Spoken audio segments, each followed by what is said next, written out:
Right, hello. Are we now live? Gonna find out. No, no. I think it's. Oh, I have no idea what I'm going to be able to do with the timing on these. But anyway, right. Well, hello. Here we are. With a bit. There we go. Right. So we're back on. If I lean back, hopefully I'm going to be framed in it. I'm looking at the wrong thing. Yeah, that looks fine. Okay. Boom, boom, boom, boom, boom. There we go. Right. Boom. So, hello. Um, oh yeah. So I was having a chat with somebody earlier, and they agreed with me that these are not good. Um, Once again, I say at the start of every time, this is not a good way to experience this book. We are not making an audiobook here. Um, in the future, perhaps I will try and do decent live streams, but at this point, the point of this is to get practice with reading and scanning ahead. We're trying to predict where the story is going, where the narrative is going, and where my voice is going to have to go with it. Where how yeah, just to get a feel for the stories and that kind of thing. I'd say it's been a long time since I've properly read a book, so I need to get back into that as well. Um, and yeah, what I have done, I have cheated on my diet. I have eaten something just before doing this. Hopefully, that will help me stay awake. So let's see what happens. Must, of course, start with my sip of water.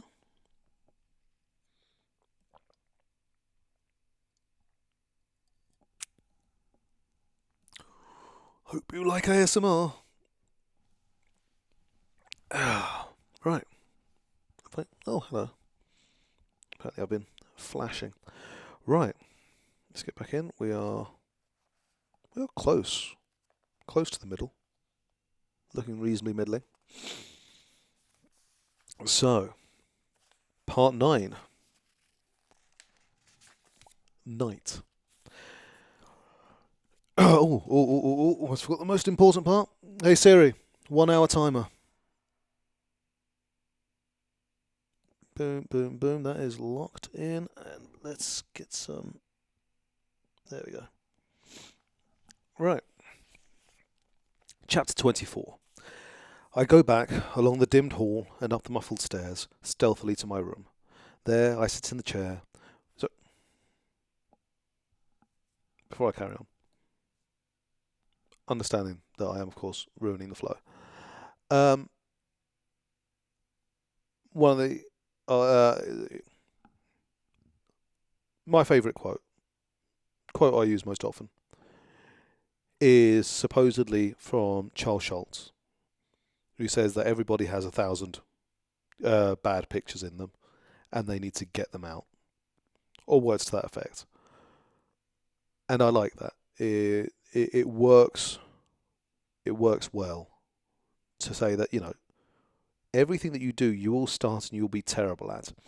You won't even notice that you're terrible necessarily at it. It's this whole thing they've got with for musicians especially, about conscious and unconscious competence, um, and yeah, so you can be like you're no good, and therefore and are no good. You then get up to a point where you think that you're good, but you're actually still no good. And then once you get past that, you get to the point where that's no good. Either way, you end up at a point where you know you are good and actually you are good and that kind of thing. But you have to have gone through being bad. And that's part of what I'm doing here, is getting the bad out. Getting it so that I am seasoned, so that I am practiced, so that at any point somebody says to me, read this, go, I'm going to be able to do it. Hopefully. Let's see how it goes. There I sit in the chair, with the lights off, in my red dress, hooked and buttoned. You can think clearly. You can think clearly only with your light. Oh my God. Not so much for doing this well. You can think clearly only with your clothes on. What I need is perspective. The illusion of depth created by a frame, the arrangement of shapes on a flat surface. Perspective is necessary. Otherwise there are only two dimensions. Otherwise you live with your face squashed against a wall, everything a huge foreground of details, close-ups, hairs, the weave of the bedsheet, the molecules of the face. Your own skin like a map, a diagram of futility, crisscrossed with tiny roads that lead nowhere. Otherwise you live in the moment, which is not where I want to be. But that's where I am. There's no escaping it. Time's a trap. I'm caught in it. I must forget about my secret name and all ways back. My name is Offred now, and here is where I live. Live in the present. Make the most of it. It's all you've got. Time to take stock. I am 33 years old. I have brown hair. I stand 5'7" without shoes. I have trouble remembering what I used to look like. I have viable ovaries. I have one more chance. This is very close to being me, apart from the ovaries. Mine are not viable or existent. But something has changed. Now, tonight, circumstances have altered. I can ask for something. Possibly not much, but something. Men are sex machines, said Aunt Lydia, and not much more. They only want one thing. You must learn to manipulate them for your own good. Lead them around by the nose. That is a metaphor. It's nature's way. It's God's device. It's the way things are. Aunt Lydia did not actually say this, but it was implicit in everything she did say. It hovered over her head like the golden mottos over the saints of the darker ages. Like them, too, she was angular and without flesh. But how to fit the commander into this, as he exists in his study, with his word games and his desire for what? To be played with? To be gently kissed? As if I meant it? Right, to be played with. To be gently kissed. As if I meant it. There we go. Better. Once again, I need opening question marks. Damn it, English. Why you suck so hard? Right. I know I need to take it seriously, this desire of his. It could be important. It could be a passport. It could be my downfall. I need to be earnest about it. I need to ponder it. But no matter what I do, sitting here in the dark, with the searchlights illuminating the oblong of my window from outside, through the curtains gauzy as a bridal dress, as ectoplasm, one of my hands holding the other, rocking back and forth a little, no matter what I do, there's something hilarious about it. He wanted me to play Scrabble with him, and kiss him as if I meant it. This is one of the most bizarre things that's happened to me ever. Context is all. I remember a television programme I saw once, a rerun, made years before. I must have been 7 or 8, too young to understand it. It was the sort of thing my mother liked to watch, historical, educational. She tried to explain it to me afterwards, to tell me that the things in it had really happened, but to me it was only a story. I thought someone had made it up. I thought all children think that, about any history before their own. If it's only a story, it becomes less frightening. The programme was a documentary about one of those wars. They interviewed people and showed clips from films of the time, black and white and still photos. I don't remember much about it, but I remember the quality of the pictures, the way everything in them seemed to be coated with a mixture of sunlight and dust, and how dark the shadows were under people's eyebrows and along their cheekbones. The interviews with people still alive then were in colour. The one I remember best was with a woman who had been the mistress of a man who had supervised one of the camps where they put the Jews before they killed them. In ovens, my mother said, but there weren't any pictures of the ovens, so I got some confused notion that these deaths had taken place in kitchens. There's something especially terrifying to a child in that idea. Ovens mean cooking, and cooking comes before eating. I thought these people had been eaten, which in a way I suppose they had been. From what they said, the man had been cruel and brutal. The mistress, my mother explained mistress. She did not believe in mystification. I had a pop-up book of sexual organs by the time I was 4.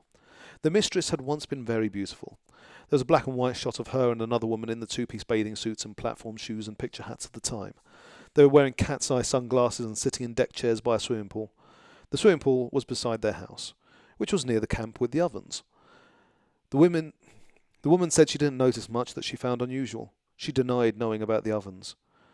At the time of the interview, 40 or 50 years later, she was dying of emphysema. She coughed a lot, and she was very thin, almost emaciated, but she still took pride in her appearance. "Look at that," said my mother, half grudgingly, half admiringly. "She still takes pride in her appearance."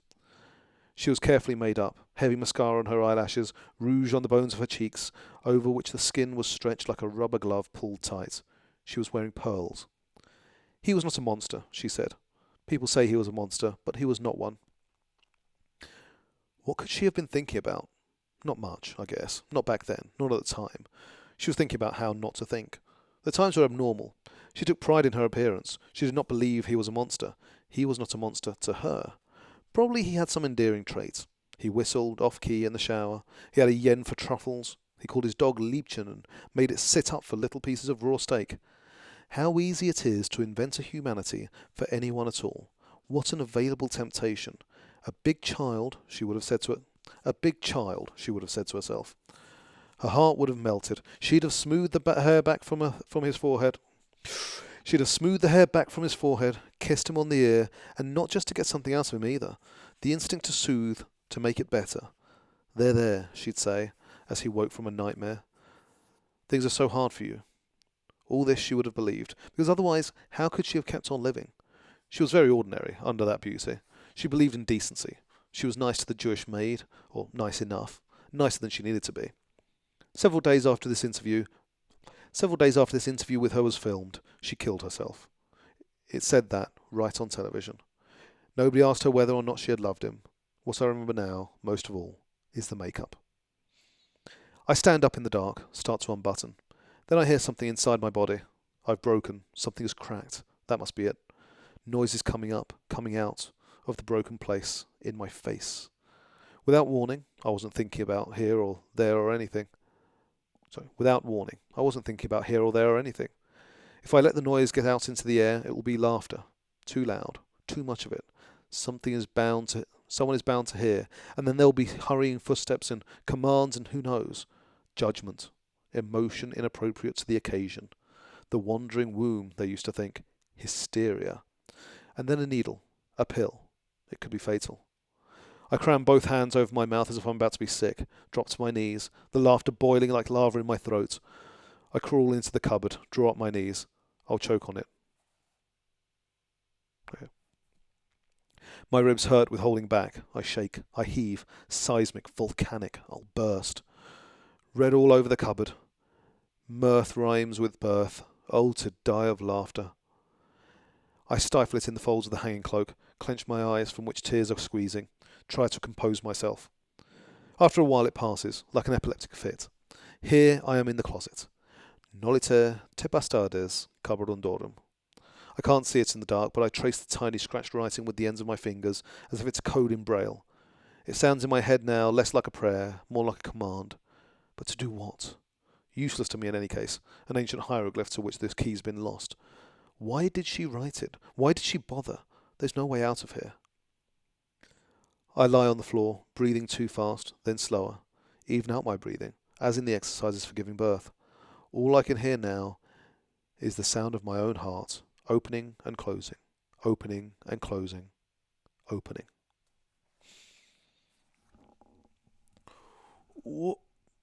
Let's get a side table in here.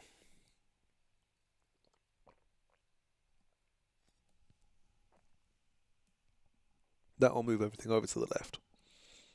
That's also a possibility. And once again, flashing everybody. Let's bring this down. A bit of decorum, a bit of respectability. Part 10. Soul Scrolls. Chapter 25. What I heard first the next morning was a scream and a crash. Cora dropping the breakfast tray. It woke me up. I was still half in the cupboard, half on the bundle cloak. I must have pulled it off the hanger and gone to sleep there. For a moment, I couldn't remember where I was. Cora was kneeling beside me. I felt her hand touch my back. She screamed again when I moved.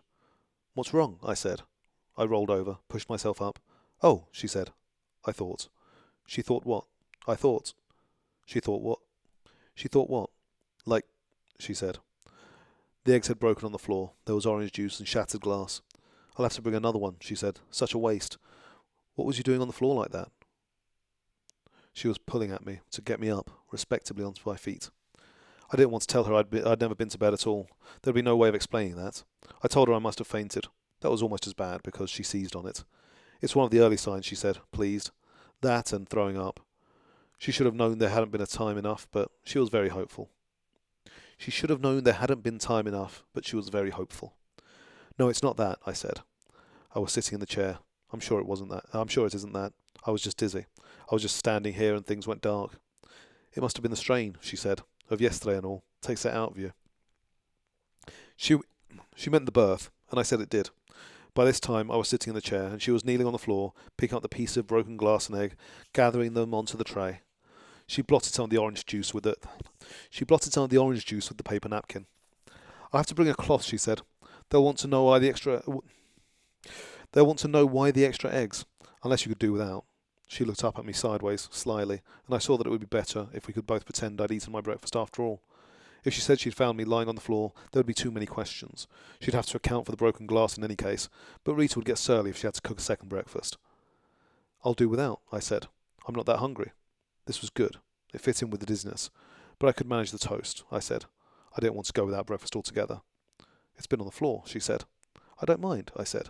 I sat there eating the piece of brown toast while she went into the bathroom and flushed the handful of egg, which could not be salvaged, down the toilet. Then she came back. I'll say I dropped the tray on the way out, she said.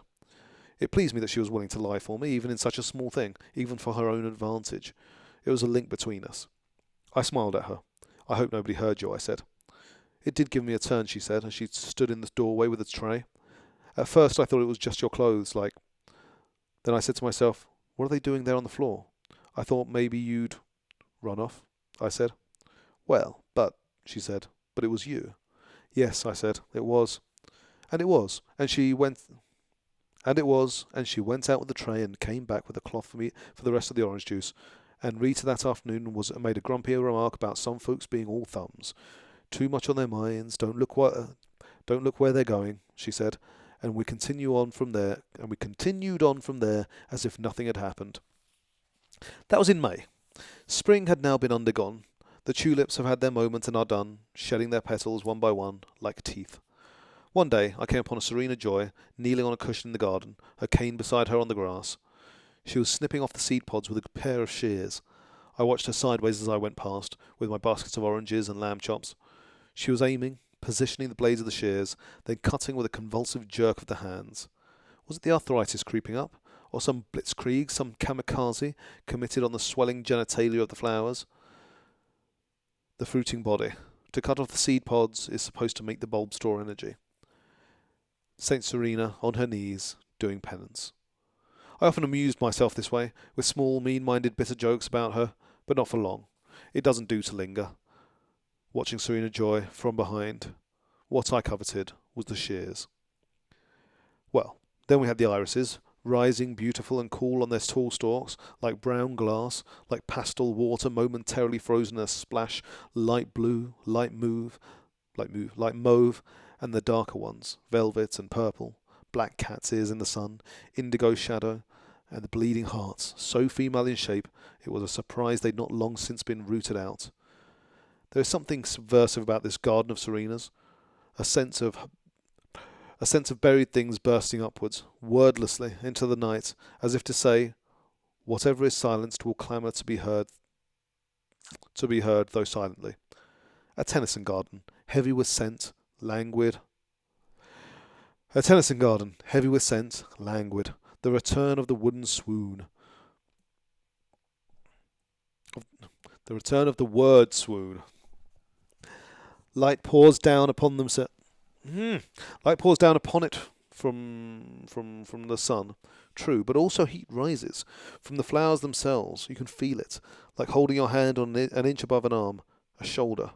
It breathes in the warmth, breathing itself in. To walk through it in these days of peonies, of pinks and carnations, makes my head swim. The willow is in full plumage and is no help with its insinuating whispers. Rendezvous, it says. Terraces. Wait, why am I thinking that it's a raven? It's a willow. A willow is a tree. Right. Rendezvous, it says. Terraces. The sibilants run up my spine, a shiver as if in fever. The summer dress rustles against the flesh of my thighs. The grass grows underfoot. At the edges of my eyes there are movements. In the branches, feathers, flittings, grace notes, tree into bird, metamorphosis run wild. Goddesses are possible now, and the air suffuses with desire. Even the bricks of the house are softening, becoming tactile. If I leaned against them, they'd be warm and yielding. It's amazing what denial can do. Did the sight of my ankle make him light-headed, faint? At the checkpoint late yesterday when I dropped my pass and let him pick it up for me? No handkerchief, no fan. I use what's handy. Winter is not so dangerous. I need hardness, cold, rigidity, not this heaviness, as if I'm a melon on a stem, this liquid ripeness. The commander and I have an arrangement. It's not the first such arrangement in history, though the shape it's taken is not the usual one. I visit the commander 2 or 3 nights a week, always after dinner, but only when I get the signal. The signal is Nick. If he's polishing the car when I set out for the shopping, or when I come home, and if his hat is on askew or not at all, then I go. If he isn't there, or if he has his hat on straight, then I stay in my room in the ordinary way. On ceremony nights, of course, none of this applies. The difficulty is the wife, as always. After dinner, she goes to their bedroom from where she could conceivably hear me as I sneak along the hall, although I take care to be very quiet. Or she stays in the sitting room, knitting away at her endless angel scarves, turning out more and more yards of intricate and useless wool people. Her form of procreation, it must be. The sitting room door is usually left ajar when she's in there, and I don't dare go past it. Don't dare to go past it. When I've had the signal but can't make it, down the stairs or along the hall, past the situation room, the commander understands. He knows my situation, none better. He knows all the rules. Sometimes, however, Serena Joy is out, visiting another commander's wife, a sick one that's the only place she could conceivably go by herself in the evenings. She takes food, a cake or pie or loaf of bread baked by Rita, or a jar full of jelly, or a jar of jellies made from the mint leaves that grow in her garden. They get sick a lot, these wives of the commanders. It adds interest to their lives. As for us, the handmaids and even the Marthas, we avoid illness. The Marthas don't want to be forced to retire, because who knows where they go. You don't see that many old women around anymore. And as for us, any real illness, anything lingering, weakening, a loss of flesh or appetite, a fall of hair, a failure of the glands, would be terminal. I remember Cora, earlier in the spring, staggering around even though she had the flu, holding onto the door frames when she thought no one was looking. Beth being careful not to cough. A slight cold, she said, when Serena asked her. Serena herself sometimes takes a few days off, tucked up in bed. Then she's the one to get the company. The wives rustling up the stairs, clucking and cheerful. She gets the cake and pies, the jelly, the bouquet of flowers from their gardens. They take turns. This is some sort of list, invisible, unspoken. Each is careful not to hog more than her share of the attention. On the nights when Serena is due to be out, I'm sure to be summoned.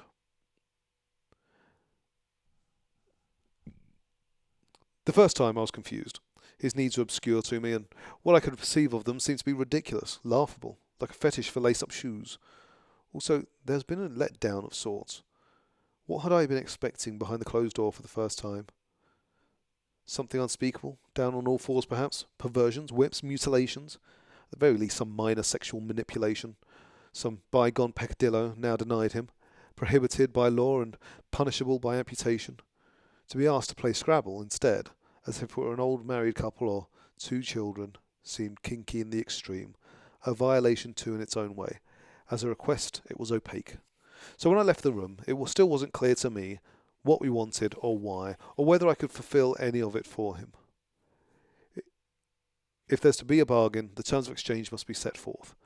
There was something he certainly had not done. I thought he might be toying some cat and mouse routine, but now I think those motives and desires weren't obvious even to him. They had not yet reached the peak. They had not yet reached the level of words. The second evening began. Whew. Oh, I'm tired again. I mean, maybe I could try getting sleep. Maybe that's going to help.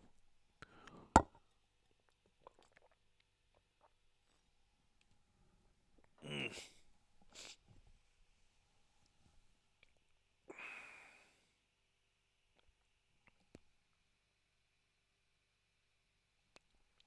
Oh.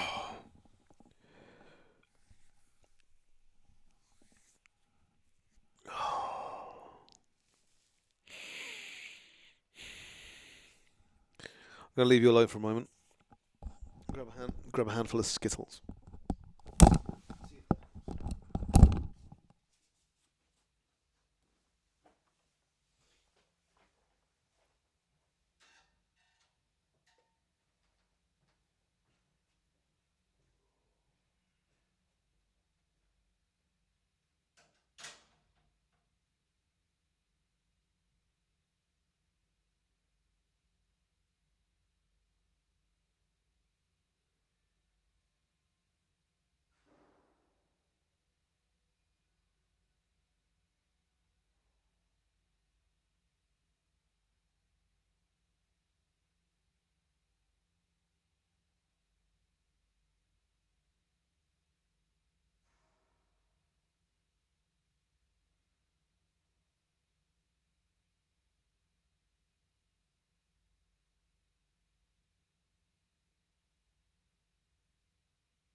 Right.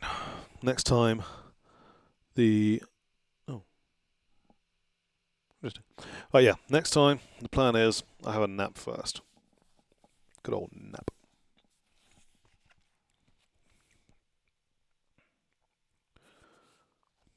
Is that what it was? Okay. The second evening began in the same way as the first. I went to the door, which was closed, knocked on it, was told to come in. Then followed the same two games with the smooth beige counters. Then followed the same two games. Then followed. Then followed the same two games with the smooth beige counters. How do you do that so it's obvious that it is the games that follow, not somebody following? Okay. Prolix, quartz, quandary, sylph, rhythm. All the old tricks with consonants I could dream up or remember. My tongue felt thick with the effort of spelling. It was like using a language I had once known but nearly forgotten, a language having to do with the customs that had long before passed out of the world. Café au lait, at an outdoor table, with a brioche. Brioche. Absinthe in a tall glass, or shrimp in a cornucopia of newspaper.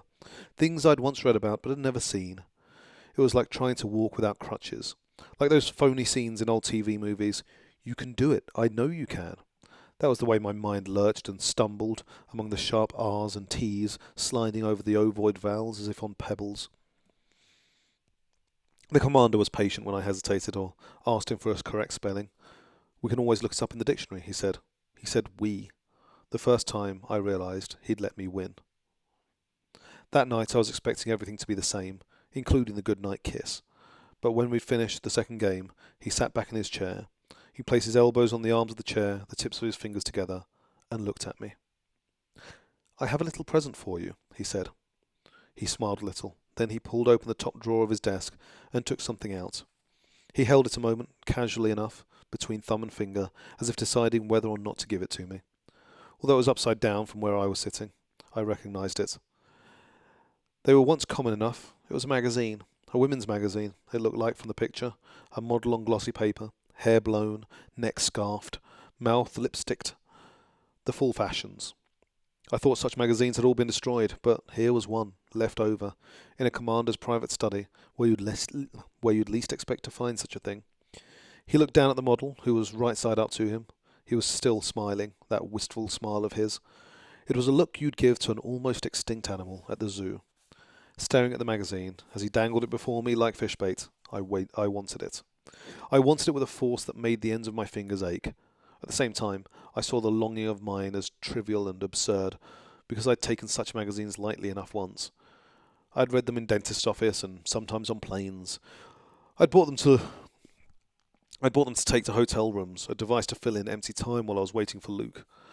After I'd leaf through them, I would throw them away, for they were infinitely discardable, and a day or two later, I wouldn't be able to remember what had been in them. Though I remembered now. What was in them was promise. They dealt in transformations. They suggested an endless series of possibilities, extending like the reflections in two mirrors set facing one another, stretching on, replica after replica, to the vanishing point. They suggested one adventure after another, one wardrobe after another, one improvement after another, one man after another. They suggested rejuvenation, pain overcome and transcended, endless love. The real promise in them was immortality. This was what he was holding without knowing it. He riffled the pages. I felt myself leaning forwards. "It's an old one," he said, "a curio of sorts, from the 70s, I think, a Vogue. This like a wine connoisseur dropping a name. I thought you might like to look at it." I hung back. He might be testing me, to see how deep my indoctrination had really gone. "It's not permitted," I said. "In here it is," he said quietly. I saw the point. Having broken the main taboo, why should I hesitate over another one, something minor? Or another? Who could tell where it might stop? Behind this particular door, taboo dissolved. I took the magazine from him and turned it the right way around. There they were again, the images of my childhood. Bold, striding, confident, their arms flung out as if to claim space, their legs apart, feet planted squarely on the earth. There was something Renaissance about the pose, but it was princes I thought of, not coiffed and ringleted maidens. Those candid eyes, shadowed with makeup, yes, but like the eyes of cats, fixed for the pounce. No quailing, no clinging there, not in those capes and rough tweeds, those boots that came to the knee. Pirates, these women, with their ladylike briefcases for the loot and their horsey, acquisitive teeth. I felt the commander watching me as I turned the pages. I knew I was doing something I shouldn't have been doing, and that he found pleasure in seeing me do it. I should have felt evil by Aunt Lydia's lights. I was evil, but I didn't feel evil. Instead, I felt like an old Edwardian seaside postcard. Naughty. What was he going to give me next? A girdle? "Why do you have this?" I asked him. "Some of us," he said, "retain an appreciation for the old things." "But these were supposed to have been burned," I said. "There were house-to-house searches, bonfires." "What's dangerous in the hands of the multitudes," he said, with what may or may not have been irony, "is safe enough for those whose motives are—" "Beyond reproach," I said. He nodded gravely. Impossible to tell whether or not he meant it. "But why show it to me?" I said, and then felt stupid. What could he possibly say? That he was amusing himself at my expense? For he must have known how painful it was to me to be reminded of the former time. I wasn't prepared for what he actually did say.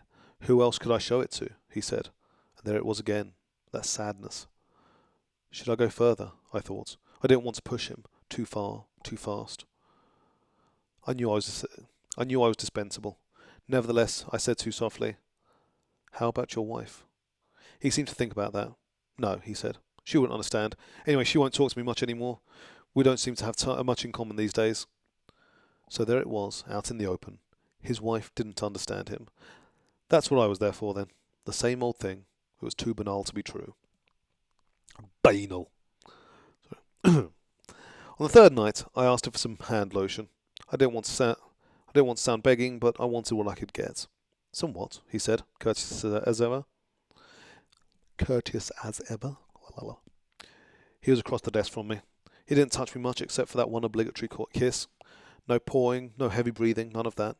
It would have been out of place somehow for him as well as for me. "Hand lotion," I said, "or face lotion. Our skin gets very dry." For some reason, I said our instead of my. I would have liked to ask also for some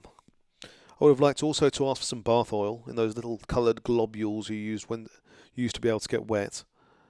That were so much like magic to me when they existed in the round glass bowl in my mother's bathroom at home. But I thought we wouldn't know what they were. Anyway, they probably weren't made anymore. "Dry," the commander said, as if he'd never thought about that before. "What do you do about it?" "We use butter," I said, "where we can get it. Or margarine. A lot of the time it's margarine." "Butter," he said, musing. "That's very clever. Butter." He laughed. I could have slapped him. "I think I could get some of that," he said, as if indulging a child's wish for bubble gum, "but she might smell it on you."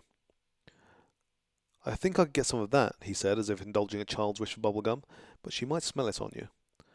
I wondered if this fear of his came from his past experience. Long past. Lipsticks on the collar, perfume on the cuffs.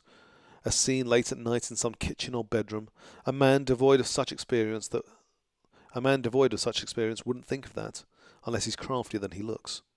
"I'd be careful," I said. "Besides, she's never that close to me." "Somehow she is."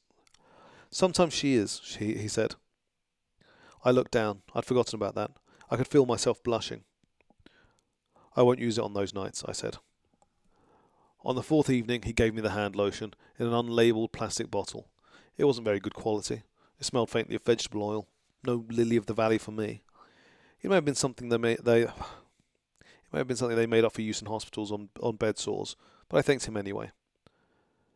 The trouble is," I said, "I don't have anywhere to keep it." "In your room," he said, as if it were obvious. "They'll find it," I said. "Someone would find it." "Why?" he asked, as if he really didn't know. Maybe he didn't. It wasn't the first time he gave evidence of being truly ignorant of the real conditions under which we lived. "They look," I said. "They look in all our rooms." "What for?" he said. I think I lost control then, a little. "Razor blades," I said. "Books, writing, black market stuff. All the things we aren't supposed to have." "Jesus Christ, you ought to know." My voice was angrier than I intended, but he didn't even wince. "Then you'll have to keep it here," he said. So that's what I did. He watched me smoothing it over my hands and then my face with the same air of looking in through the bars.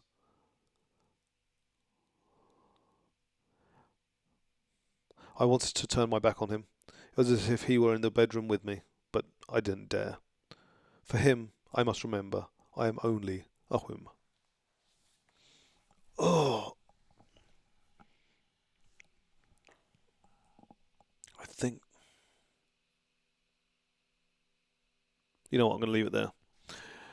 I've got 40 minutes of apparent streaming time on there. Well, now I have 40 minutes of apparent streaming time on there, so I'll call that a half-length session.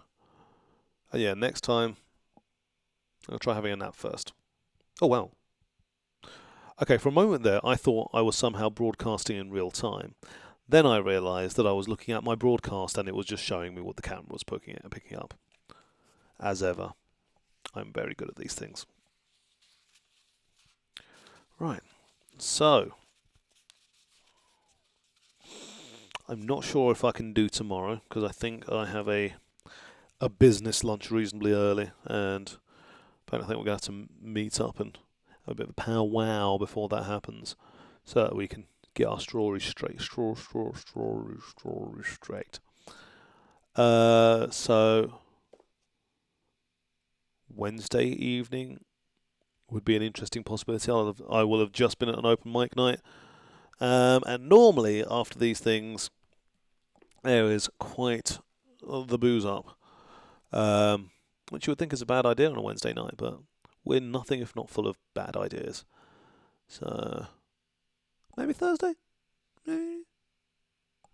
See how it goes. It's alright, nobody's watching.